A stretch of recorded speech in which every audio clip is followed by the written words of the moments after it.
കുറെ കാലമായി എന്റെ നെഞ്ചിൽ പ്രതികാരമായി കത്തിയ തീ നീയാണ് അണച്ചത്. എന്റെ കുട്ടനെ കൊന്നവന്റെ ജീവൻ എടുത്ത നിനക്ക് പ്രത്യുപകാരമായി ഞാൻ എന്താണ് ചെയ്യേണ്ടത്?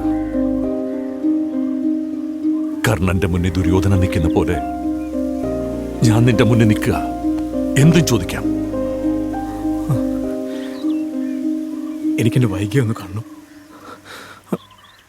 അവൾക്ക് സ്വന്തം എന്ന് പറയാൻ ആരുമില്ല. അവളെ ചികിത്സിക്കാൻ വേണ്ടിയാ ഞാനിവിടെ വന്നത്.